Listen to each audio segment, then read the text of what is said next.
श्री शिवाय नमस्तुभ्यम दोस्तों। यहाँ गुरुजी ने महीने के जो व्रत अपूर्ण हो जाते हैं रजस्वला धर्म आने से, उन्हें पूर्ण कैसे किया जाए ये नियम बताए हैं। आइए हम सुनते हैं गुरुजी के श्रीमुख से। बहुत अच्छे से सुनना मेरी माताओं। कई माताओं के मन में संशय होता है कि हम एक महीने का व्रत धारण करते हैं और उस बीच में रजस्वला धर्म आ जाता है। वो रजस्वला धर्म आता है तो हमारे महीने भर का नियम का क्या होता है। इस प्रसंग को थोड़ा ध्यान से सुनना। बार बार ये प्रसंग नहीं मिलेगा और पहले भी कथाओं में ये प्रसंग नहीं आया। आज भीकन गांव की हरिहर शिव महापुराण में ये प्रसंग आया है। तो जितने लोग आस्था पर सुन रहे हैं, जितने फेसबुक यूट्यूब पर सुन रहे हैं, इस प्रसंग को थोड़ा ध्यान से सुनना मेरी माता।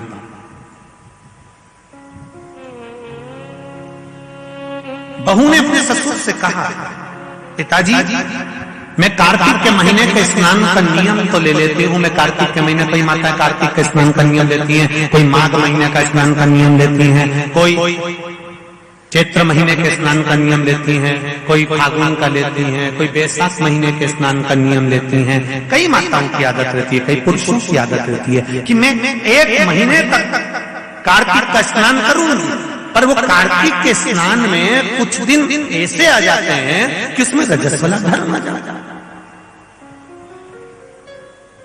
अब वो रजो धर्म आ गया, रजस्वला धर्म आ गया, तो उस बीच में उसका नियम पूरा हुआ कि नहीं हुआ।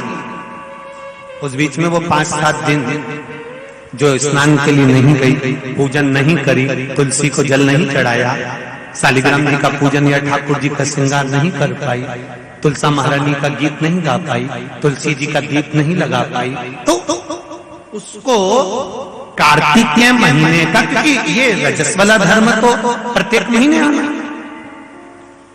नारी के लिए रजो धर्म तो हर महीने प्राप्त होना। तो हर महीने अगर रजो धर्म आना है तो कार्तिक महीने का फिर नियम पूरा कैसे हुआ, फिर नारी का नियम कैसे पूरा होगा। फिर नारी तो फिर नियम टूट गया, नियम टूट गया तो उसको कोई फल नहीं मिला। तो बहू ने अपने ससुर से कहा, एक साहूकार से, साहूकार की बहू ने कहा, ससुर जी मेरे मन के संशय को मिटा दो। मैं कार्तिक का स्नान करना चाहती हूँ और उस कार्तिक के स्नान में सबसे बड़ी अगर विघ्नता आती है तो मेरे 7 दिन 5 दिन जो रजो धर्म के जाएंगे, वो रजो धर्म में मेरा नियम टूट जाएगा। उस नियम को पूरा कैसे किया,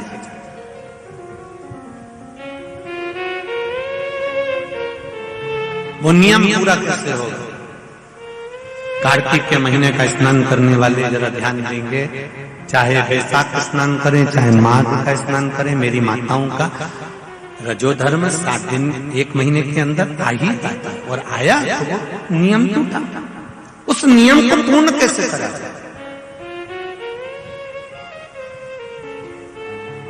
कहा, साहूकार ने कहा कि बहू मैं इतना विद्वान तो नहीं हूं, ज्ञानी तो नहीं हूं, पर मैं मेरे गुरु से इस बात को स्मरण कर रहूंगा। अब बहू को कार्तिक का महीना आ रहा है, कार्तिक के महीने का उसको इंतजार था, वो इंतजार में बैठी है। मात्र कार्तिक आने में 8 दिन बचे थे। अब देखिएगा जरा आप में और उस बहू में क्या अंतर है। कार्तिक के महीने आने में 8 दिन बचते हैं तो आप पुताई चालू कर देते हो। बोलो सही है कि गलत है। कार्तिक आने में, दिवाली आने में जब 8-15 दिन रहते हैं तब तुम पुताई चालू कर देती हो, सफाई चालू कर देती हो, ये काम चालू कर देती हो, वो काम चालू कर देती हो। सारे काम तुम्हारे कार्तिक का महीना आने के समय पर चालू हो जाता है। और बहू सफाई नहीं पूछ रही, साफ सफाई पर ध्यान दे रही है, पर ऐसा नहीं कि साफ सफाई नहीं कर रही, पर उसका ध्यान वही कार्तिक के महीने के स्नान में लगा हुआ है।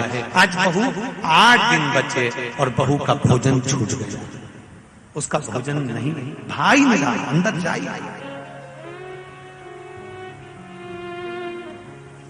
किसी चीज को पाने की जब तमन्ना होती है ना तो खाना पीना छूट जाता है। ये नागेश्वर मंदिर महिला मंडल से पूछ ले, बहू की नींद चली गई, उसको भोजन नहीं भागा, नींद गई, भोजन भाया। बड़ी दुखी। साहूकार को कोई मिला या ना मिला, इस बहू की आंख का अश्रु तुलसी के क्यारे के पास गिर गया। तुलसी के क्यारे के पास आंसू गिरा, अश्रु गिरा। महाराज अब बहू की आंख का अश्रु झलका, तुलसा महारानी की कुछ कृपा, देवऋषि नारद ने एक साधु का रूप धारण कर, साधु का रूप धारण करता देवऋषि नारद जिस मार्ग से साहूकार जा रहा था उसी मार्ग पर एक वृक्ष के नीचे जाकर बैठ गए। वृक्ष के नीचे बैठे और बैठते ही साहूकार ने देखा कि बहुत पहुंचे हुए बाबा लग रहे हैं, चंदन का तिलक लगा है, कंधे पर यज्ञोपवीत पड़ा हुआ है, बड़ी बड़ी जटा जूट है, मुख पर कुछ तेज पुंज है, बड़ा प्रकाश दिख रहा है, रुद्राक्ष की गले में माला पड़ी हुई है, हाथ में तुलसी की माला धरी हुई है। और साहूकार ने जाकर हाथ जोड़कर निवेदन करा, बाबा जी, ओ बाबा जी, मेरे मन के संशय को मिटा दीजिए। बाबा जी ने पूछा, क्या बात है बाबा? साहूकार जी बोले, मेरे बहू के मन का संशय है। नारी जब कार्तिक के महीने का स्नान करती है, या माघ महीने का स्नान करती है, या वैशाख महीने का स्नान करती है, या चैत्र महीने का स्नान करती है, नारी जब पूर्ण एक महीने का स्नान करती है तो बीच में जो रजस्वला धर्म आ जाता है, नारी 5 दिन 7 दिन जो काम नहीं कर पाती है, वो रजो धर्म के समय पर, रजस्वला धर्म के समय पर उसका 1 महीने का नियम खंडित हो जाता है। तो वो खंडित हुआ नियम पूर्ण कैसे हो, उसका वर्णन आप मुझे बता दीजिए। वो नियम मुझे बताइए।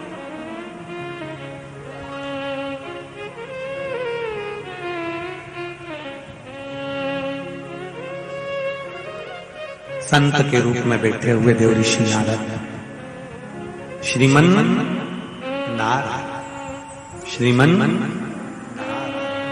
श्रीमन नारायण। 7 बार देवऋषि नारद ने नारायण नारायण नारायण नारायण कहा। कहने पर देवऋषि नारद ने बोला, सुनो साहूकार जी, सुबह के समय पर जब आपकी बहू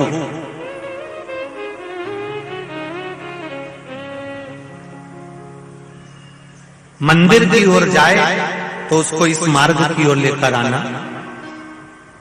मैं आपको ज्ञान उपदेश दूंगा और वो ज्ञान उपदेश आप बहू को श्रेष्ठ दे पाए ना दे पाए, वो बहू सम्मुख में बैठकर सुनेगी तो उसको प्राप्त होगा।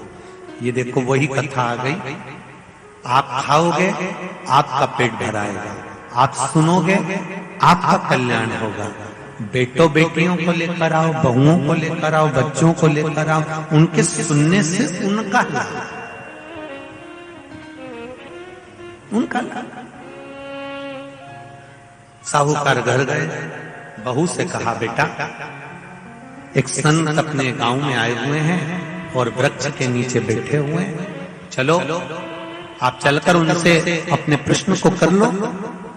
बहू ने भगवान का नाम लिया, स्मरण करती हुई बहू पहुंची और बहू ने जाकर तुरंत हाथ जोड़कर निवेदन किया, बाबा जी 1 महीने तक नारी कार्तिक का स्नान करती है, 1 महीने तक नारी माघ का स्नान करती है, 1 महीने तक नारी वैशाख का स्नान करती है, 1 महीने तक नारी चैत्र का स्नान करती है, बीच में अधिक मास का स्नान करती है। उस बीच में नारी का जो रजो धर्म आ जाता है, रजस्वला धर्म आ जाता है, उस समय पर नारी का जो करा हुआ व्रत है 1 महीने का, वो खंडित हो जाता है। उस व्रत की पूर्णता कैसे मानी जाए? तो उस समय पर देवऋषि नारद जो संत के वेश में थे, उन्होंने कहा कि बहू एक काम करो पुत्री, कार्तिक महीने के पीछे के जो 5 दिन 7 दिन पचवीगन के होते हैं, अगर नारी का रजस्वला धर्म बीच में आ जाता है तो पीछे के 5-7 दिन में से अगर एक दिन भी नारी ब्रह्म मुहूर्त का स्नान कर कर, सुबह का स्नान कर कर तुलसी में दीप प्रज्वलित कर देती है तो उसके बीच का जो खंडित भाग है वो समाप्त हो जाता है, उसे पूर्ण फल की प्राप्ति। अब फिर सुन लीजिए अच्छे से, अगर मान लो वो पचवीगन में ही नारी का रजो धर्म आ गया बहुत बहुत ध्यान से सुनना, ये कथा हरिहर शिव महापुराण की कथा जो भीकन गांव वालों को मिली है, संपूर्ण विश्व के कल्याण के लिए। बहुत ध्यान देना, हर नारी का प्रश्न है, प्रत्येक नारी के प्रश्न ये सम्मुख में रहता है। मान लो आपने कहा कि रजो धर्म आ गया मध्य में, तो आप पीछे के 5 दिन स्नान करो। वो 5 दिन में अगर रजो धर्म आ गया, फिर शिव महापुराण की कथा कहती है, घर में रहने वाली कोई कुंवारी कन्या, घर में रहने वाला कोई पुत्र, घर में रहने वाला पति, घर में रहने वाली सास, घर में रहने वाली कोई सौभाग्यवती नारी, जेठानी, ननंद, देवरानी, या घर में रहने वाला कोई पुरुष अगर बाहर स्नान करने नहीं भी जा सकता, ब्रह्म मुहूर्त में प्रातः के समय पर यदि तुलसी में एक दीप और एक संध्या के समय पर दीप लगा देता है, तो भी नारी का नियम पूर्ण हो जाता है। वो नियम खंडित नहीं, वो नियम खंडित। क्या 5 दिन के स्नान का फल है? हाँ, और तुझे मौका मिलेगा तो तुझे समझ में आएगा। देवर्षि नारद ने बस इतना कहा, उसका फल क्या है तुझे मौका मिलेगा जब मालूम पड़ेगा। तब बहू को समझ में नहीं आया कि आखिर ये सब क्या कहा।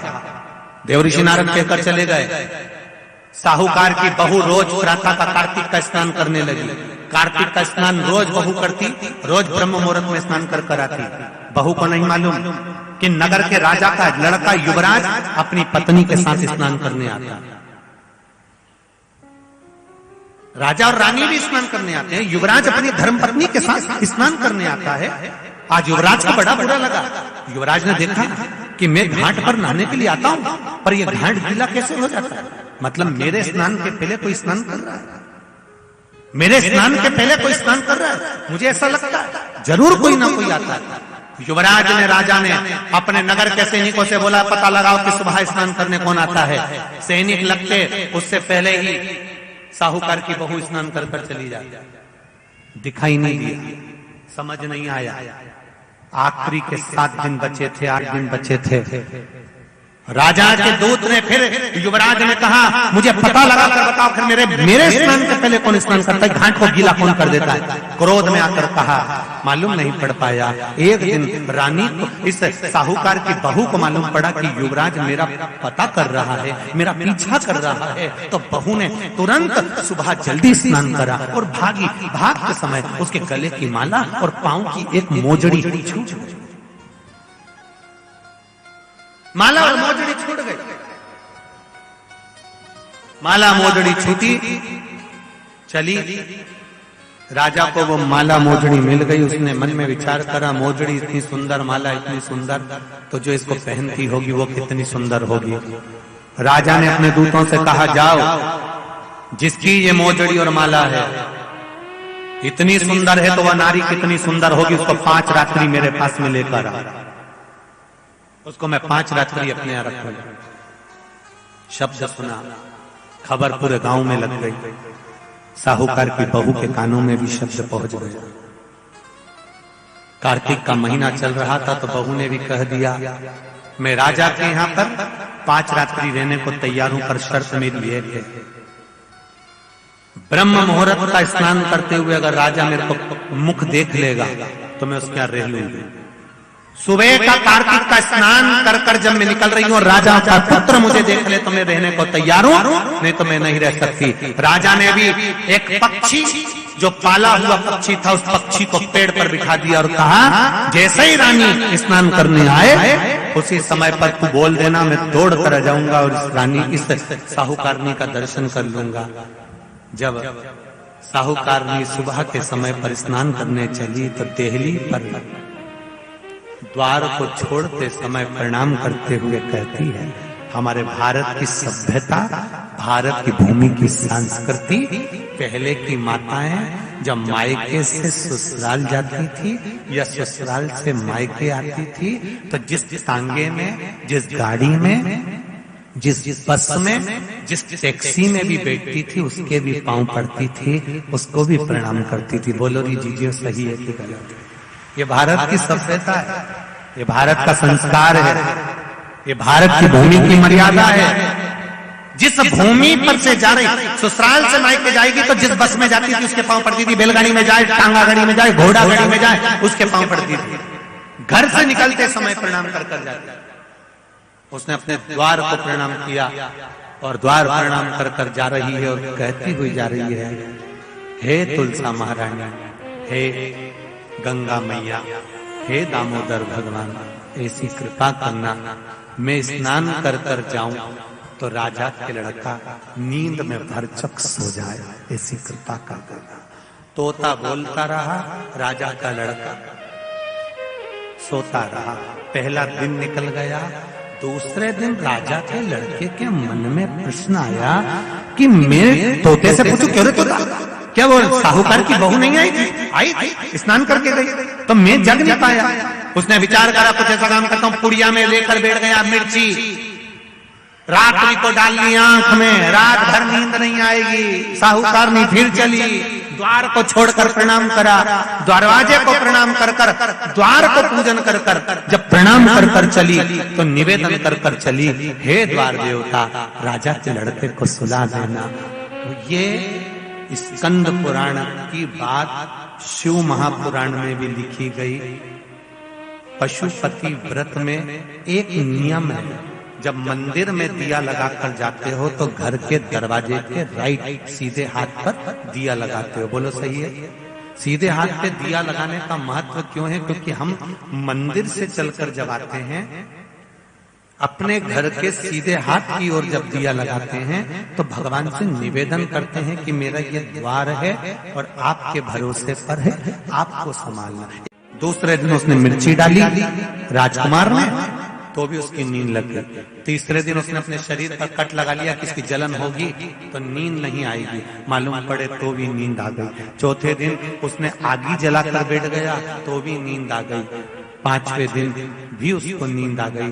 5 दिन तक उस साहूकारनी का मुख नहीं दिखा। राजकुमार घर चले गया, गुस्से में लाल हो गया, शरीर में कुछ रोग हो गया, शरीर कोड़ी हो गया, टपकने लगा, खाल गलकर गिरने लगी। राजा को चिंता लग गई, मेरा इकलौता लड़का, और उसकी शरीर की काया बिगड़ गई, उसकी काया समाप्त हो। साहूकार की बहू को नहीं मालूम, साहूकार की बहू तो अपनी भक्ति में, अपने स्मरण में, अपने आनंद में लगी हुई थी, उसको मतलब नहीं, वो तो अपनी अलमस्तता में, अपनी मस्ती में लगी, अपने भजन में। 5 दिन जो मिले हैं भगवान की भक्ति के, उसमें डूबी हुई है, उसे कोई मतलब। तुलसा जी का आराधना करे, तुलसी जी का पूजन करे, तुलसी जी का स्मरण करे।